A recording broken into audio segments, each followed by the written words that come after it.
Hi, I'm Peter Chan, National Weather Service Program Lead of the Alaska Weather Show, and I have a very important change notice to share with you. The last TV broadcast of the Alaska Weather Show in the traditional sense over the airwaves will be on Saturday, June 30th. Starting on July 1st and thereafter, the National Weather Service will provide a modified web-based version of the program on a new YouTube channel. So that means you'll be able to find us. We'll be moving from at AKwx TV to at NWS Alaska, and you can go ahead and subscribe to that channel now. There will be a public comment period from May 15th through July 30th, so please send your comments or concerns to nws.service-change-comments@noaa.gov. And if you have any other questions, you may reach carrie.haisley at noaa.gov and donald.moore at noaa.gov. Thank you for your patience and understanding. First graphic here for today's show. Fire weather danger for forecast for Sunday. And for grass here, you can see extreme fire danger in the Yukon Flats now, with very high fire danger around that area extending all the way down into the Yukon Delta and up into the Koyukuk Valley and to a lesser extent in the Kobuk Valley. And then up here, kind of a little bit of an expansion over yesterday and today for the western North Slope.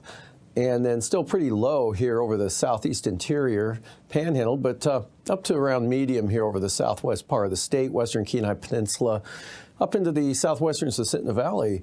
And for spruce, extreme fire danger for spruce also now showing up over the Yukon Flats with some very high fire dangers around Tanana or so and along the northwest part of the Alaska Range area. So from there, moving on to satellite imagery, see a band of clouds right through here, maybe some showers, thunderstorms associated with that, especially just northeast of Fairbanks. Quite an area of lightning strikes showing up today, and then down toward the Northway area. So some showers with this all the way up into the North Slope area. Good breakout here under high pressure with a lot of sunshine from Bristol Bay, the Alaska Peninsula, eastern Aleutian areas. Some clouds just skirting the Pribilof Islands due to this system coming out of the Russian Far East there. As you can see, the low pressure area back here, just north of Anajir there, and that pushing eastward with the rain pushing into the Bering Strait, Seward Peninsula area, and starting to clear out now over the Panhandle, dry out and eventually clear out. Northeast flow still carrying some clouds out of Canada on that northeast flow, but definitely drier conditions than you've seen there. And this system just dropping off to the southeast, and so it won't be a factor at all. On the chart today, clearing over the northern southeast coast, some variable clouds for the remainder of the area, lingering showers out to the south, but basically dry for the North Gulf Coast areas, thunderstorms developing here, especially over the mountainous terrain, and especially north of Fairbanks, all the way up. Actually, this shower here developed into a thunderstorm later during the early afternoon hours up there toward Lookout Ridge in the western Brooks Range of the Long Mountains. Some areas of fog there, eastern Arctic coast, and then the rain with this system pushing in to the Bering Strait, St. Lawrence Island area. Strong high pressure here over the Alaska Peninsula, controlling the weather there for Bristol Bay and the southern Bering Sea to the Aleutians. A fair amount of sunshine in these areas today with light winds. Some rain with the next system here showing up, and tonight that will spread northward as a front jumps onto the picture here, and that'll spread rain up to the eastern Aleutians over to the western Alaska Peninsula late tonight with light rain or showers all the way back to Adak, staying dry out over the southwest Bering Sea, western Aleutians. Dry through the Pribilofs with maybe some clearing, but generally cloudy skies through here. Light winds and still a fair amount of clearing over Bristol Bay, Alaska Peninsula, Kodiak Island. Area of clearing now shifts into the central interior. The clearest skies will be in the central interior. Stays maybe variably cloudy over the southeast interior. Diminishing showers here in the east, dry for the Arctic coast, rain making some headway eastward here, light rain, northern Yukon Valley up to about the Nulato Hills there, eastern Norton Sound area, maybe into the Kobuk Valley, could see some light rain pushing in late tonight. Rain and snow back towards Selawik, Kotzebue, northern central Seward Peninsula, on up to the western Arctic coast. And for the southeast coast, continues to dry out. Some maybe isolated scattered showers Very isolated showers lingering this evening. Tonight, continuing to diminish and dry out. That'll lead to a mostly sunny day for Sunday there with good sunshine. Temperatures pushing up near 70 in some areas. And nice warm conditions across the North Gulf Coast, southern Alaska. Temperatures 60s and 70s. Cooler near the water. Kodiak Island, nice day tomorrow, mostly sunny, into Bristol Bay again, into the Kuskokwim Valley. Start to see some increasing clouds for the northern Kuskokwim Valley and actually the central interior as that thickening cirrus moves eastward with the rain a little bit farther back to the west, but coming eastward to the North Slope, western Brooks Range, trailing back to St. Lawrence Island. And not making it too far to the south is high over the Kuskokwim Delta, keeping that moisture up to the north and trying to direct it eastward. Weak low could kick off some showers over the eastern North Slope areas. And again, isolated thunderstorms possible, not quite as widespread today as today here, but could see some over toward Eagle or so. So reduction in the thunderstorm activity for tomorrow over what you saw today. And then rain pushes into the Alaska Peninsula. Could see gusts 30 miles an hour, say at Cold Bay, out of the southeast. And rain's chances probably spreading in some light rain late tomorrow afternoon into St. George Island. And then later tomorrow evening for St. Paul, and then wrapping back around this front here into Adak and Atka. Looks like a wet day coming up for Sunday there. And then for Monday, that low tracks eastward, but the front takes a push to the north here, bringing moisture into the southwest interior on southwesterly flow as high pressure redevelops back over the western Bering Sea there for light winds, dry conditions out in that area. Weak trough here, remnants of that front, kind of breaks apart here, this portion moving eastward with a few showers and a little bit cooler temperatures and more clouds now into the eastern interior. And for the North Slope Arctic coast, chance of showers, best chance back to the west with that main weak trough there. Rain spreading into Kodiak Island. Showers behind the fronts there for the Alaska Peninsula. Another sunny day, Prince William Sound, south central Alaska, across the Panhandle. Lows in the 40s to near 50 for southern Alaska tonight. And for tomorrow, highs in the 60s to lower 70s. Some areas a little warmer, Copper River Basin mid-70s, followed by lows in the upper 40s to lower 50s. Monday highs near 80 in the Copper River Basin and 70 to 77 for south central Alaska. Cooler near Kenai, say 67 there. And in the 70s for the southeast coast, but cooler mid-60s for the Kuskokwim Valley and Bristol Bay. Highs to the north here, or central Alaska, 40s to lower 50s. Otherwise, 30s out toward the Bering Strait and Arctic coast. Highs tomorrow, 70 to 75 in the east, 40s to the west and north, followed by lows in the 50s. And then highs 70 to 75 again, down a little from tomorrow for Monday. Southwest coast, upper 30s to lower 40s, followed by highs in the 50s. And now, aviation weather around Alaska. IFR Sunday morning here up along the central eastern Arctic coast, over the northern Bering Sea through the Bering Strait, down across the northern Bering here, and then off to the southwest with some marginal VFR, Shimmy and Attu. And then the system pushing some IFR up across the eastern Aleutians, extending westward to Atka Island and almost into False Pass. Good VFR here, Pribilofs, interior Alaska, Kodiak Island, right on up across the North Slope, and into Canada as well as the Panhandle in Gulf of Alaska, all IFR. Then for the afternoon, some marginal VFR kind of slides down along the south coast of the Panhandle here, otherwise VFR over the inside waters, Gulf of Alaska VFR into the interior, some marginal VFR finding its way eastward across the Kobuk Valley there, staying south of the Brooks Range, North Slope VFR, and some IFR up to the south coast of the Seward Peninsula, on up to the Bering Strait, over the northern Bering Sea to St. Matthew Island. IFR now streaming northward to the Pribilof Islands in the afternoon, extending farther to the west to about Amchitka Island and into the western Alaska Peninsula. And for Monday morning, more extensive IFR out here over the Bering Sea. All of the Aleutians, south coast of the Alaska Peninsula now, and then back to again about Amchitka Island, northern Bering Sea, up through the Strait, and mostly off the Arctic coast there, but coming onto the northwest coast a little bit there, and southern western Seward Peninsula and northern Norton Sound in the IFR zone. Marginal VFR along the Brooks Range, otherwise Staying good VFR Monday morning here over southern Alaska, down to the Panhandle. For the afternoon, seeing some marginal VFR starting to push into the southern Kenai Peninsula across Kodiak Island. Along the southwest coast here from Bristol Bay up to Norton Sound. VFR in the interior for the afternoon. Some marginal VFR up here over the eastern Brooks Range. And then again, IFR just off the Arctic coast. And actually improving here out over the Bering Sea, mostly marginal VFR. Lingering IFR there for the Prairie Bluff Islands, eastern Aleutians, and the Alaska Peninsula.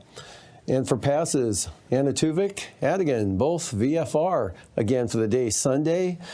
And Lake Clark and Merrill, all the Alaska range looking really good with VFR flying for rainy and windy, as well as Isabel and Mentasta VFR.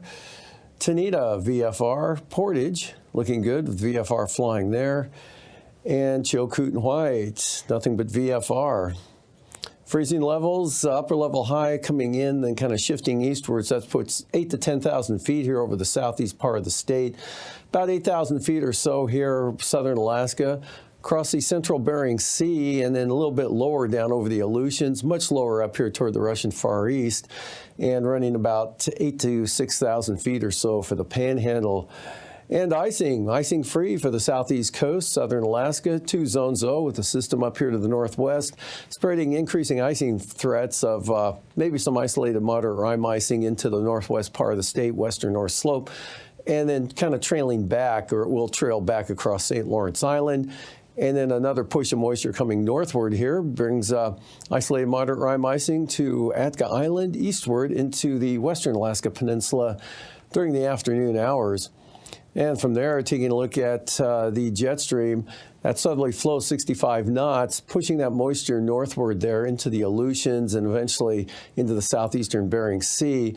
Otherwise, this cold upper low there off the Russian coast pushes westerly flow at about 95 knots into the northern Bering Sea, back down to the southwest there, taking a turn to the southeast here at about 65 knots there across Kodiak Island. And from there at 9,000 feet, west-southwest flow at about 45 knots there for the Seward Peninsula and Norton Sound area. Lighter winds here with high pressure over the eastern and southern part of the state, and pretty light and variable actually at 9,000 feet here for the Gulf of Alaska. And across the central Bering Sea up to 45 knots, though, from the southeast there, right across the Fox Islands, northeast 40 knots over the central Aleutians. Light winds for the most part, but still out of the northeast for the Panhandle. And at 3,000 feet, light variable winds here for the southeast coast, Gulf of Alaska. Most of southern Alaska, southwest 35 here, coming across Kotzebue Sound into the Selawik Valley. South 50 knots toward the Alaska Peninsula. And look for some moderate turbulence there from Unalaska Island into possibly as far east as Cold Bay. And then light to isolated moderate turbulence here for the central Aleutians, as well as Norton Sound and the northwest.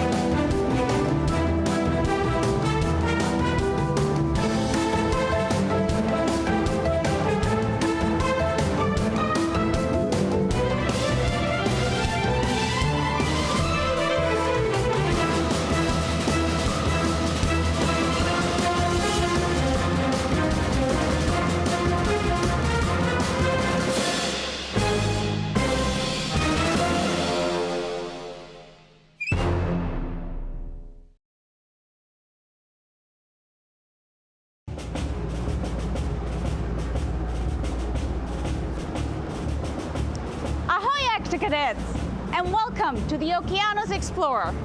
I'm Debbie, and I'm an ocean explorer. I work for NOAA, which stands for the National Oceanic and Atmospheric Administration. Together with many other people, I work on this ship, and we explore the deep sea. How do we do that? Let's go find out. Octonauts, let's do this. Yow! The pressure in the ocean is so great humans can't go there, so we send a special robot. Octocadets, meet Deep Discoverer, our special robot for ocean exploration. And this is Chris. He works with Deep Discoverer. Hi, Chris. Hey, Debbie. Can you tell us about what Deep Discover does? Sure. So this is Deep Discover, and today we're going to take Deep Discover up to 4 miles down to the ocean floor so you can see what Deep Discover sees. And how do we do that? We do that by using these powerful cameras and powerful lights. That's neat. And what is that? And this is our manipulator arm, and we use this arm to take biological and geological samples that we store up front in these boxes, and so that we can bring them to the surface so scientists can analyze them. Wow, isn't that cool, Octocadets? Wow! Now that we know more about the special robot that explores the seafloor, let's find out more about the ship. Octocadets, let's do this. Now let's find out what we do with D2's video.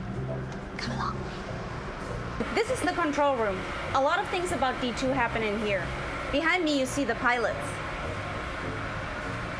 They steer D2 on the seafloor. And over here, we have scientists. Hi, Steve and Stacy. Hi, this is Steve and I'm Stacy and we are marine biologists. Can you tell us about the work you do here? We actually look at the videos collected by the robots and we try to identify organisms along with other scientists on the shore. What are you looking at right now? We're actually looking at a sea star. That's so awesome, thank you. Now let's look at how we make maps of the seafloor. Excellent, Quasi. A good map helps you to get to places you've never been. We also have a scientist on board who makes maps of the seafloor. Hi, Derek. Hi, Debbie. Can you tell us about your work? Sure. My job on the ship is to make maps of the ocean floor. We do this by sending sound from the bottom of the ship. It echoes off the seafloor and comes back to the ship. And then from that, we can make maps like this. So this is what it would look like if you were able to drain the water out of the ocean and actually see what the landscape looked like down there. We use these maps to give the vehicles a place to dive, and they explore further, just like octonauts do. Status report, Dashi. We're right on course, Captain. So earlier we learned that D2 picks things up from the seafloor with his manipulator arm. Let's find out what we do with those samples. This is the wet lab, and Megan spends a lot of time here. Megan, can you tell us about your work? I am the sample data manager, so when the ROV comes up, we go out and we collect the samples from the ROV and we bring them in here. And we try to record as much information about them as possible, everything from the details about what they look like to the environment conditions where they were found. How cold was it, for example? Then we come in and we take imagery using this microscope, and we take pictures using this camera as well. And then after we get all the pictures taken and we're ready, we prepare them for shipping to other scientists and museums so more science can be done, such as the squat lobster, this cup coral as well. And what is that? This is a piece of coral, or several pieces of coral, that we think might actually be a new species. So we are going to send it out for a comparison to existing species to see if we discovered something new. Wow, you have a really cool job. Thank you. Fascinating. I've read about this, but I've never actually seen it. An important part of how we explore the ocean is keeping in touch with scientists and Octocadets on shore. Let's go see how we do that. Rosemary, could you tell the Octocadets a little about what that dish does? Sure.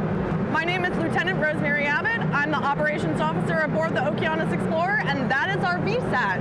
It stands for Very Small Aperture Terminal, and inside that satellite dome is a very powerful dish antenna that allows us to communicate with shore and share video in real time. The technology is called telepresence. Wow, that is so interesting. Thank you, Rosemary. Now I'm getting really hungry. Let's go to the kitchen and talk about food.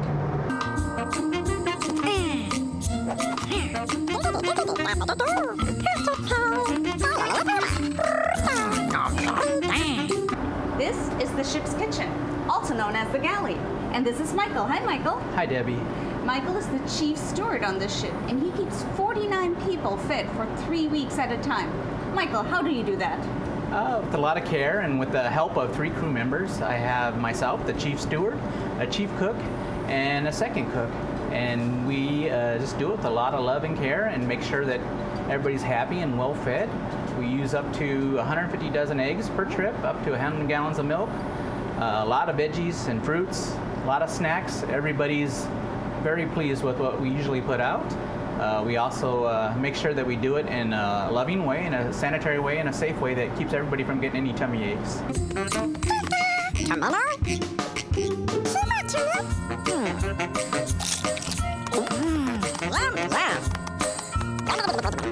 I'm about to enter the ship's bridge. It's like the Octopod's headquarters. Octonauts to the HQ. Ahoy, Captain. Ahoy, Debbie. Hi, Eric. Hello. Octocadets, meet Eric Johnson, the commander of the ship. Eric, can you tell us about what you do up here? Absolutely. Hello, Octocadets. My name's Eric Johnson. I'm an Corps officer, and I'm the captain of the Okeanos Explorer. Welcome to my office.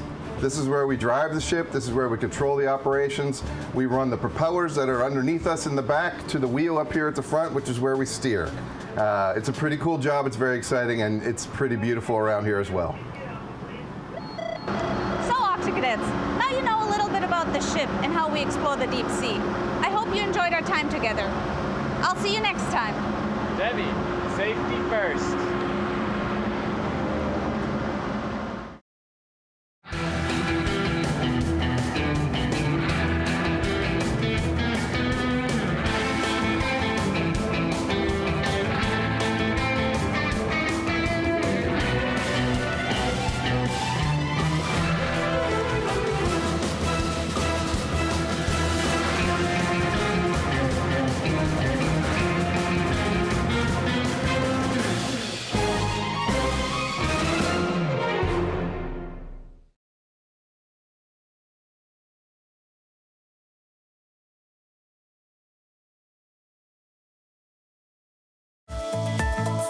And now, marine weather around Alaska.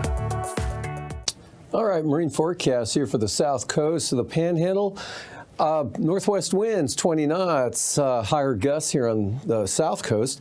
Central coast northwest 15 to 20 knots, and for the north coast, winds out of the west at 10 to 15. Lynn Canal northwest breeze at 10 knots. And for Stevens Passage and Clarence Strait, winds mostly northwest at about 15 knots with seas at 3 feet. And then for the day Monday, things still a little breezy, but not quite as strong here for the south coast, northwest 15 to 20 knots. Central coast northwesterlies at 15 knots. And then kind of a variable wind pattern, light variable winds for the north coast at 10 knots. Lynn Canal, south winds 10 knots, seas 2 feet. West winds at 10 knots for Stevens Passage with 2-foot seas, and northwest winds at 10 knots for the Clarence Strait area. And again, seas down to 2 feet. Cook Inlet, variable winds for Sunday at 10 to 15 knots with 3-foot seas. West winds at 20 knots for Kamishak Bay and the Barren Islands, both out of the west at 20 with seas 4 to 5 feet. Western North Gulf Coast, light variable winds, 10 knots, seas 4 feet. Eastern North Gulf Coast, west winds 15 to 20 knots with seas 5 to 6 feet. In Prince William Sound, west winds of 15 knots with 3-foot seas. And for Monday, light variable winds here for Prince William Sound at about 10 knots. Otherwise, southwest 15 for the North Gulf Coast, seas 3 to 4 feet. Cook Inlet, south to southwest winds 15 knots, 4-foot seas. Southeast of 15 for Kamishak Bay and south of 20 for the Barren Islands. And for Bristol Bay, tomorrow, light southwest breeze at 10 knots. Seas down to 2 feet. And for the Alaska Peninsula, small craft advisories here for east to southeast winds coming up 25 to 30 knots. Seas building 4 to 7 feet. And Kodiak Island, looking at a southwest breeze at 20 knots with seas around 5 feet. And then for Monday, south to southwest winds 20 knots or the waters around Kodiak Island. Seas 5 feet. Alaska Peninsula, east and mostly southeast winds 15 to 20 knots with 2-foot seas here on the Bering Sea side of the peninsula, 4 to 7-foot seas on the Pacific side. Bristol Bay, southeast winds at 15 knots. And for the far western Aleutians tomorrow, east and northeast winds 15 knots. And then small craft advisories here from Chitka Island for northeast at 25, seas at about 10 feet. And small craft advisories also for the central Aleutians for northeast winds 25 to 30 knots. Eastern Aleutians, east winds 30 to 35 knots with 7 to 15-foot seas. Then for Monday, those winds come down on Alaska Island, east-southeast 15 to 20. Unmac Island, northeast at 15. Adak and Atka, north at 15 with 5 to 7 foot seas. And east to northeast winds at 15 to 20 knots for the western Aleutians. Pribilofs for tomorrow, we're looking at east winds at about 20 knots. Northern Bering Sea, St. Matthew Island to the Yukon Delta coast, winds will be southwest at 15 knots. St. Lawrence Island, southwest winds 25 knots, and for Norton Sound, same forecast or same speed, but from a more southerly direction. And then for the day on Monday, light winds for Norton Sound and north at 10 for the St. Lawrence Island area. Yukon Delta coast, northeast winds at 10 knots, northeast 15 for the Kuskokwim Delta coast, northeast at 20 for the Pribilof Islands, St. Matthew Island looking at north winds at 15 knots with 5 foot seas. For the eastern and central Arctic coast tomorrow, winds out of the east at 15 knots there, and then turning southeast to 15 for the western coast. And for the Chukchi Sea, south winds here 20 to 25 knots, seas running 4 feet. And then for Monday, for the Chukchi Sea, 15 to 25 knot winds out there from the south, and south 20 knots for the western Arctic coast. Central coast, light southeast breeze at 10, and for the eastern Vortice Sea coast, west winds 10 to 15 knots. And for tonight, high pressure here centered over Bristol Bay as the ridge moves inland. As this system comes eastward, spreading rain into the west and northwest part of the state to St. Lawrence Island. Another system spreading rain up into the Alaska Peninsula and central and eastern Aleutians. And for tomorrow, mostly sunny, dry southern Alaska into the interior, isolated thunderstorms toward the border, rain, light rain pushing eastward slowly, and rain pushing northward with that system, sunshine for the Panhandle. That continues through Monday. Wet conditions pull into southwest part of the state. These forecasts are for planning purposes only. Call 1-800-WX-BRIEF for a formal pre-flight briefing. Always file a flight plan before you go flying. The U.S. Coast Guard Auxiliary urges you to leave a float plan with a friend or the harbor master before you go boating.